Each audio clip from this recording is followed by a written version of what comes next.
السلام علیکم ورحمۃ اللہ وبرکاتہ۔ معزز اور مکرم سامعین، اس ویڈیو میں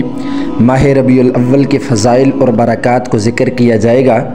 ربیع کا معنی بہار اور اول کے معنی ابتدا اور پہلا ہیں، یعنی موسم بہار کی ابتدا یا موسم بہار کے شروع کا زمانہ جس میں کلیاں اور پھول کھلتے ہیں، اور موسم بہار کا آخری زمانہ جس میں پھل پک جاتے ہیں، اسے ربیع الاخر یا ربیع الثانی کہتے ہیں۔ ربیع الاول اسلامی سال کا تیسرا مہینہ ہے۔ قول مشہور کے مطابق ماہ ربیع الاول میں ہمارے پیارے نبی کریم صلی اللہ علیہ وسلم کی ولادت بھی ہوئی اور وفات بھی۔ سب کے اس بات پر اتفاق ہے کہ آپ صلی اللہ علیہ وسلم کی ولادت اور وفات دونوں کا دن پیر کا تھا۔ البتہ مہینے کے بارے میں ربیع الاول کے ساتھ ساتھ ماہ رمضان المبارک کا بھی ایک قول ہے، لیکن مشہور قول ربیع الاول کا ہے، اور ولادت و وفات دونوں کس تاریخ میں ہوئیں اس میں اختلاف ہے۔ تاریخ ولادت کے بارے میں 2، 8، 10 اور 12 تاریخ کے اقوال اکثر ائمہ نے ذکر کیے ہیں۔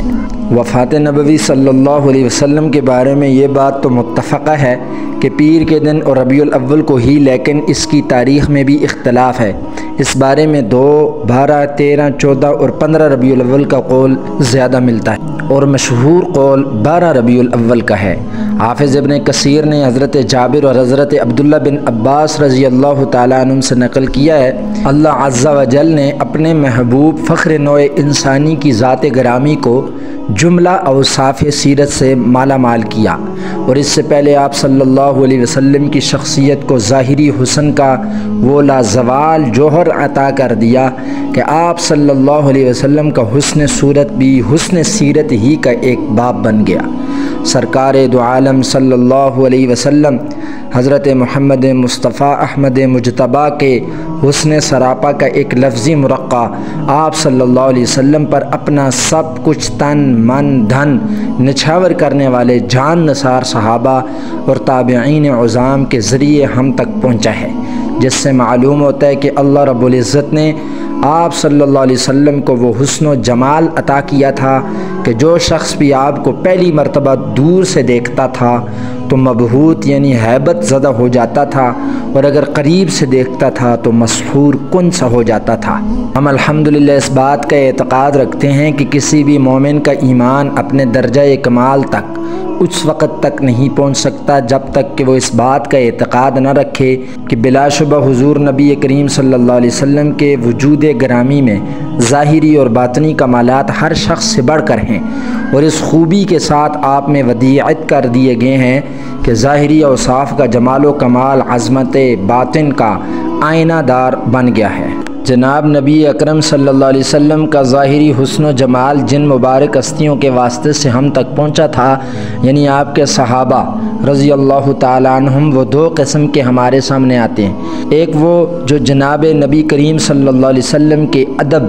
عظمت، وقار، رعب اور دبدبہ وغیرہ کی وجہ سے کبھی نظر بر کر جناب نبی اکرم صلی اللہ علیہ وسلم کا ایسا دیدار کرنے کی ہمت نہ کر پائے کہ وہ آپ کے مبارک حلیہ کو بیان کر سکیں۔ چنانچہ حضرت عمر بن عاص رضی اللہ تعالیٰ عنہ فرماتے ہیں